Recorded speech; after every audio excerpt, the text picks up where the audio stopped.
अस्सलाम वालेकुम to all of you. मेरा नाम हुमारा जान है और मैं डिस्ट्रिक्ट गांदरबल से हूँ। सो गाइज़, मेरा ये वीडियो बनाने का मोटिव जो ये था, आप सब लोग को पता होगा कि कल जो इंसिडेंट हुआ हमारे कश्मीर में, जो कि ना सिर्फ मुझे बल्कि पूरे कश्मीर को एंड इनफैक्ट पूरे इंडिया में भी ये न्यूज़ फैल चुकी होगी, कि जो कल एक इंसिडेंट हुआ श्रीनगर में, एक लड़की पे एसिड फेंका गया उसके फेस पे। मुझे उस इंसिडेंट के बारे में तो ज़्यादा कुछ नहीं पता है, बट जितना मैंने सुना, जितना मैंने इसके बारे में रिसर्च किया, तो मुझे ये पता चला कि लाइक अगर उस लड़की की भी अब कुछ गलती है भी, उसकी कुछ गलती है भी, बट इतना भी क्या उसने जुर्म किया था कि जो आपने इतनी बड़ी सज़ा उसको दे दी। अभी जो है आप सब लोगों ने सुना होगा कि उसके फेस पूरा जो है वो खराब हो चुका है एंड जो उसकी आईज़ है, डॉक्टर ने अभी बोला है कि मैं कुछ उसकी आईज़ के बारे में नहीं बोल सकता हूँ क्योंकि वो अभी आईज़ नहीं खुला पा रही है। शायद उनकी आई साइट जो है वो ख़त्म हो चुकी है। तो ऐसा आपने क्यों किया? मैं ये एक सवाल करती हूँ अपने पूरे कश्मीर से। हमारा कश्मीर जो है जन्नत बेनज़ीर माना जाता है, बेहेश्त है एक किस्म की, और यहाँ पे जो है यह पिरवर, बट अब ऐसा यहाँ पे कुछ भी नहीं रहा है। तो मैं हर एक से गुज़ारिश करना चाहती हूँ and in fact it's my question to everyone कि ऐसा क्यों? इस क्यों का जवाब मुझे चाहिए। और जैसा कि मैंने सुना कि वो 3 बहनें हैं, हम भी 3 बहनें हैं, और ये जब मैंने सुना ना, सो आई वाज़ एक्सट्रीमली शॉक्ड इस इंसिडेंट के बारे में सुन के। हम भी 3 बहनें हैं, मेरा बहुत जो है खून खोल रहा है अभी। मैं चाहती हूँ कि मैं इस चीज़ के लिए लड़ूँ, कुछ करूँ, बट अनफॉर्चुनेटली मैं उतना कुछ तो नहीं कर सकती, बट मैंने ये रैपिंग का फ़ील्ड ही इसलिए चूज़ किया ताकि मैं अपनी बात जो है समाज के सामने रख सकूँ। अब ये सोशल मीडिया है मेरे पास और कुछ नहीं है मेरे पास जस्ट सोशल मीडिया है। आई जस्ट वांट कि मेरी मैसेज जितने लोगों के पास जाएगी, और अगर इस मैसेज की वजह से कोई इंसान सुधर जाता है, मेरे लिए बहुत हो जाएगा। मैं इस चीज़ से इसलिए फ़ैमिलियर हूँ क्योंकि मेरी लाइफ़ में ऐसा इंसिडेंट हुआ है। मेरी खुद की फ़ैमिली में जो मेरी मासी थी, उनका मर्डर किया गया in in the case of dowry. Dowry के केस में जो है उनका मर्डर किया गया। आप शायद उस वाक़ये से फ़ैमिलियर भी होंगे। शी वाज़ लिविंग इन पांदच, पांदच में ये केस हुआ था एंड सिर्फ़ हमारी फ़ैमिली इस चीज़ के साथ कनेक्टेड नहीं थी, पूरे कश्मीर में ये इंसिडेंट वायरल हुआ था। इनफैक्ट न्यूज़ चैनल्स में भी दिखाया गया था। तो मैं क्या चाहती हूँ कि लाइक ऐसे सब कुछ ना हो, और एक बार डॉवरी लेके भी सेकंड टाइम उन्होंने डॉवरी की डिमांड की और फिर मेरी मासी का मर्डर कर दिया। और अब जो उनकी 2 बेटियाँ हैं, वो बहुत छोटी हैं और उनको अभी जो है मेरे नानी-हाल वाले पाल रहे हैं।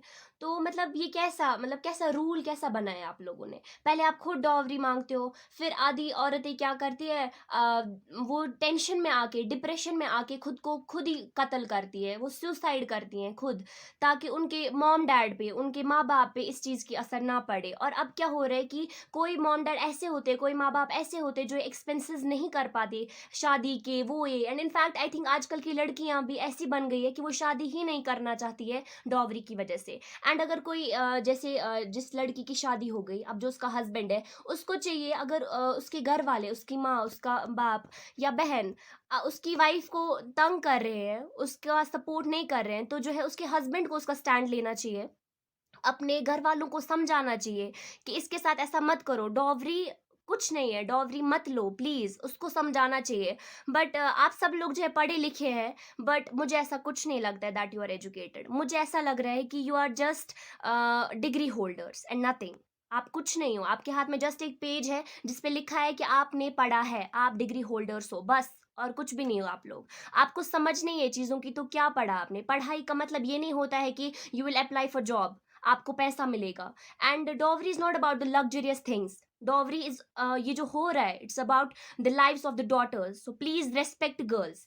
And one thing to say, जैसे कि रिसेंटली एक इंसिडेंट हुआ हमारे यहाँ पे कश्मीर में, कौसर जान का, उस चीज से हर एक फैमिलियर होगा, हर एक कश्मीरी। तो उसके साथ भी सेम हुआ, डॉवरी का केस था, उसका मर्डर कर दिया। क्यों? उसकी कितनी छोटी बेटी है, आप लोग को इंसाफ नहीं आता है। उसकी कितनी छोटी बेटी, इनफैक्ट उसके हस्बैंड ने भी उसका सपोर्ट नहीं किया। क्यों? अगर आपके घर वाले आपकी वाइफ को छेड़ रहे हैं, आपको चाहिए कि आप अपनी वाइफ का स्टैंड लो। ये नहीं है कि आपको माँ के अगेंस्ट जाके बीवी का पल्लू पकड़ना है, ऐसा कुछ नहीं कह रही हूं मैं। आई एम जस्ट टेलिंग कि आप घर वालों को बोलो कि डॉवरी मत लो, डॉवरी मत लो प्लीज। मेरी मासी के साथ जैसा हुआ, कौसर जान के साथ सेम हुआ। अब जो इतने सारे इंसिडेंट्स हुए, इन सारे इंसिडेंट्स के बाद मैं इतना बोलना चाहूँगी कि अब मुझे लग रहा है कि हम लोग कहीं पर भी सेफ नहीं है। We are not safe anywhere. जैसे पहले होता था, हम लोग अपने घर वालों को बोलते थे हम बाहर पढ़ने जाएँगे, या लड़का या लड़की कोई भी बोलता था घर वालों को कि हम बाहर पढ़ने जाएँगे। घर वाले क्या बोलते थे, ना मगस नेबर पढ़ने, बाहर पढ़ने मत जाओ। क्यों नहीं जाओ? क्योंकि बाहर सेफ नहीं है। अब हम अपने कश्मीर में, अपने घर में सेफ फील नहीं कर रहे हैं। हम लोग बसेस में इनसिक्योर है, हम लोग गाड़ियों में, हम लोग रोड्स पे, स्कूल्स में, कॉलेज में, कोचिंग्स पे हम लोग सिक्योर फील नहीं करते हैं। तो कैसे उम्मत रसूल, अपने आप को उम्मत रसूल कहते हुए शर्म खाओ? कैसे उम्मत रसूल हो आप लोग? कैसे? हमारे नबी ने यही फरमाया था, यही बोला था कि लड़कियों को जो है इतना ट्रॉमा में डालो, इतना टेंशन में डालो कि वो अपने आप को ख़त्म करे। तो कैसे उम्मत रसूल हो आप अगर आप एक लड़की की इज़्ज़त नहीं कर सकते? तो मैं ये नहीं कह रही हूँ, मैं ब्लेम नहीं कर रही हूँ तमाम कश्मीरियों को, मैं तमाम कश्मीरी बॉयज़ को नहीं कर रही हूँ।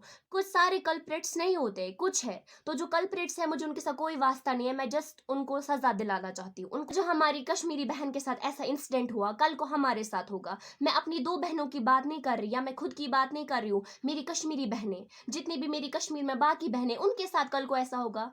क्या गारंटी है ऐसा हमारे साथ नहीं हो सकता है? तो अब जो बुज़दिल है, कल्प्रिट्स है, उनको छोड़ के मैं अपने भाइयों से ये रिक्वेस्ट करती हूँ कि प्लीज़ आपकी कश्मीरी बहनों को आपकी ज़रूरत है, मुझे आपकी ज़रूरत है, और प्लीज़ अगर आप लोग ये मैसेज मेरा देख रहे हो तो प्लीज़ हमें सपोर्ट कीजिए, ताकि जो ये हो रहा है, ये इंसिडेंट हुआ और जो आज तक के डॉरी वगैरह के केसेस हो रहे हैं, ये दोबारा किसी और के साथ ना हो। है। तो जो कल ये विट्रियल अटैक हुआ, एसिड अटैक हुआ, तो जिस बहन के साथ ये हुआ, तो जब मैंने इस इंसिडेंट के बारे में सुना कल शाम को, तो मैंने कुछ लिखना स्टार्ट किया। जैसे मैंने बहुत पहले बोला कि मैं एक रैपर हूँ, तो मैंने इस चीज़ के बारे में जो है लिखना स्टार्ट किया। या जैसे काउंसर जान, वो भी मेरी बहन थी, तो उसका इंसिडेंट भी सुन के मैंने उस पे भी लिखा, या मेरी मासी, या काफ़ी सारी कश्मीर में ऐसी भी होंगी जो सफ़र कर रही हैं अभी, बट किसी को नहीं बोल रही हैं, ताकि उनके पेरेंट्स को कोई दिक्कत ना आए आगे जाके। तो उन सब पे मेरा एक सॉन्ग आएगा इंशाल्लाह। अल्लाह ताला की मदद से कुछ दिन में मैं वो जो है अपने चैनल पे अपलोड करूँगी, और वो जस्ट एक ट्रिब्यूट है इन सारी लड़कियों के लिए। और नाउ एट लास्ट मैं इतना बोलना चाहूँगी that as per Quran is concern, we are the mothers of the mankind, so please respect every woman and hang the culprits and do justice for the victim. So being a rapper, I want to share some lines with you all. So किसी की माँ को रुलाकर और किसी के बाप की सारी खुशियाँ छीनकर ना तुम्हें कुछ हासिल होगा, ना तुम्हारे नसीब को। अपना नज़रिया बदलो, दुनिया बहुत खूबसूरत लगेगी, वरना अपने घर में जाकर देखो, वहाँ भी एक औरत मिलेगी। Thank you so much, and Allah हाफ़िज़।